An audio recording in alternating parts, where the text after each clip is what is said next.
Jumping. It's really the center point of Mario's moveset. Jumping wasn't a thing, it's obvious the series would never start.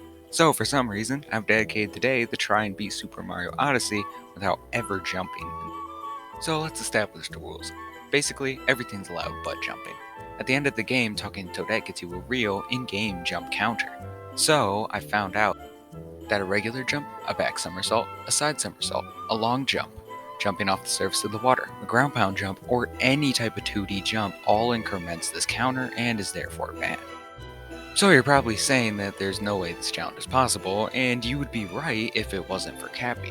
Cappy gives us a loophole where if you throw him out, hold him there and walk on him, you get a free makeshift jump, which can allow us to get over certain obstacles.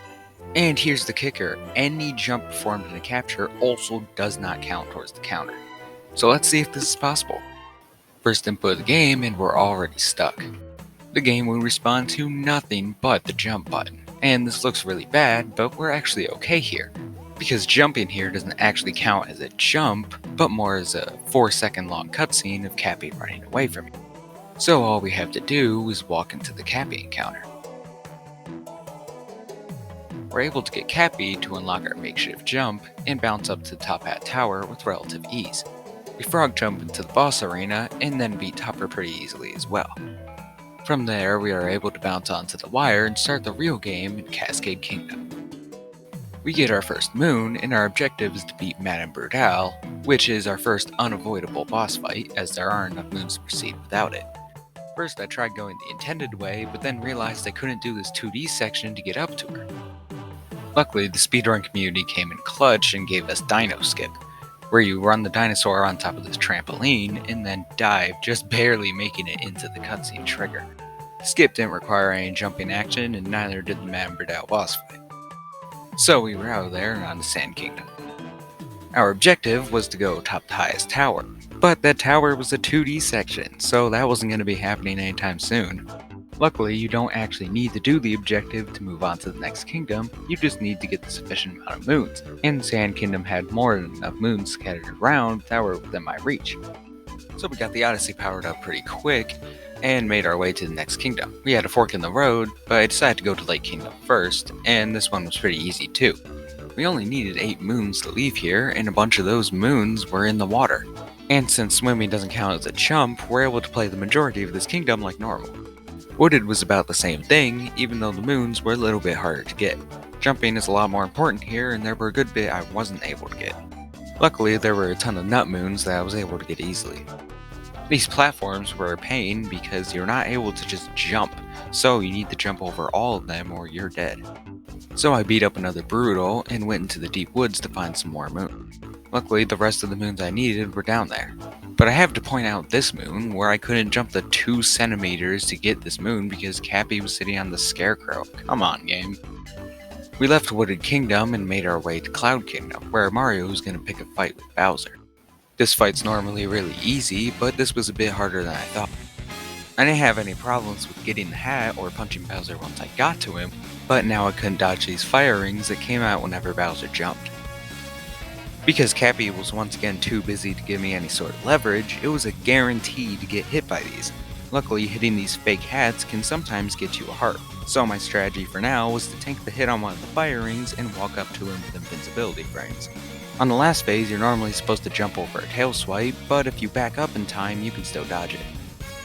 So we beat this Bowser fight, and he was kinda mad he got his butt kicked by someone who can't jump, so we fired the cannons, and next thing you know, we're down in Lost Kingdom. I was really scared of this part of the game because of Klepto. When you enter his cutscene trigger, he swoops down and takes Cappy, and since that's our only form of jumping, I was kinda scared of getting past here. The first thing I did was use a well-timed dive to get this moon under the bridge, but I had no idea how to get any farther than that. While testing though, I realized that rolling gives you just a little bit of height, which might let me clear this platform. I tried it out and it worked.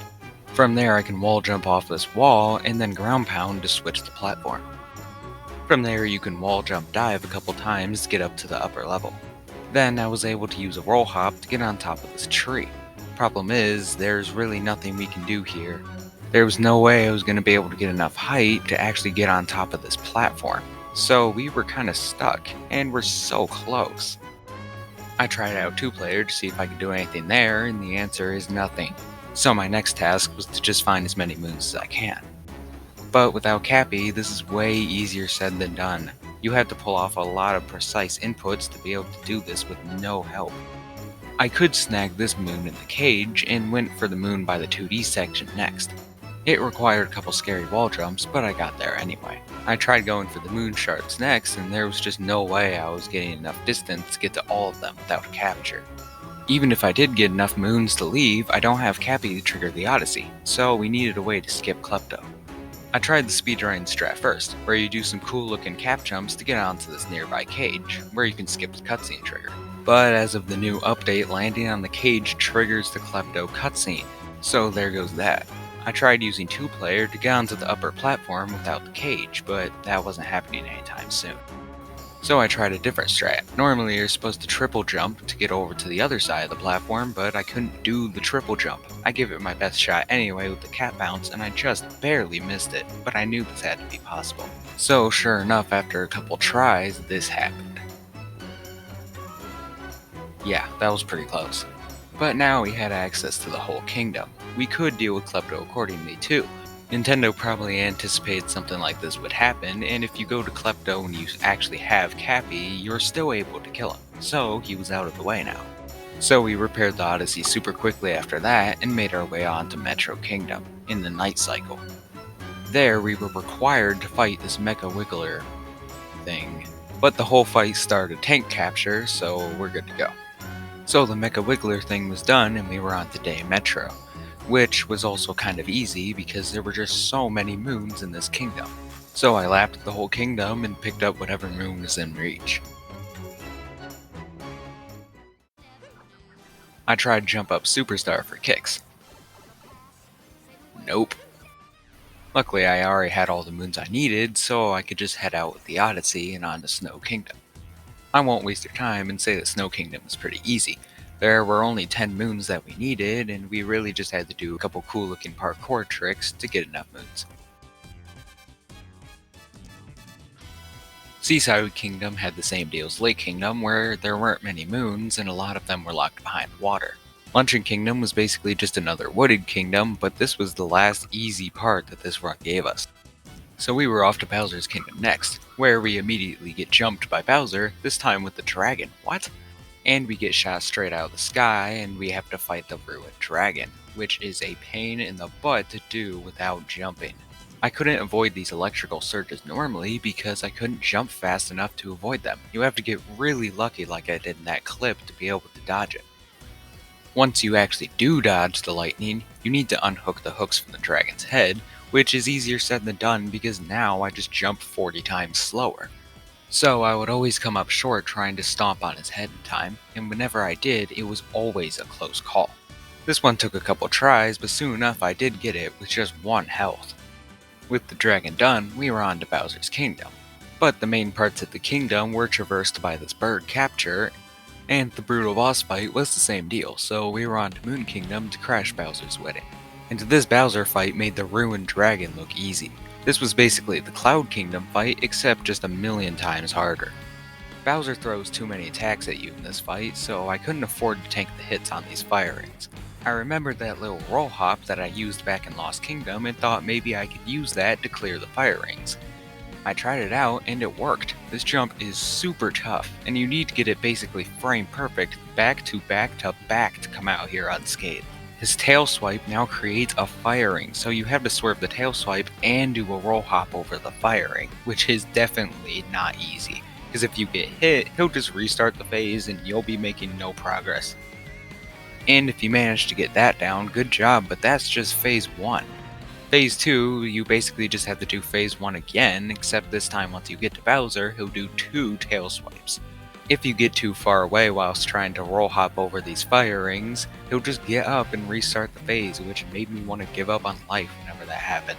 So now you need to do the phase perfectly, but also make sure to stay close enough to him while you're in the punching sequence. This one did take a while to get down, but I still have 1 phase to go. One of the hardest parts is this fire breathing segment that happens in between every phase. You can't get leverage fast enough to dodge the fire like normal, so you're going to need to memorize a series of cap, dive, and jumps.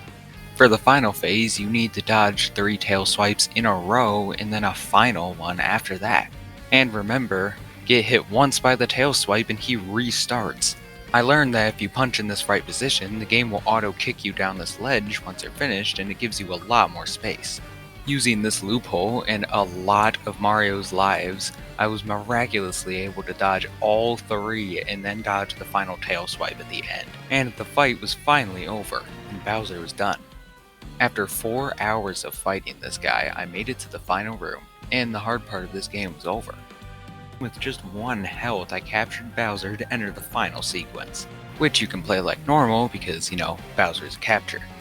I thought this 2D section was actually going to screw me over and count towards the jump counter, so I went to my complete save file to see if the jumps counted. So I went into the painting to test it out, and luckily they don't. So I went through the rest of the escape sequence and completed the game. And just like that, we've been successfully friend-zoned by Peach without ever jumping during the process. And it was time to check Toadette's list to see if I really didn't jump.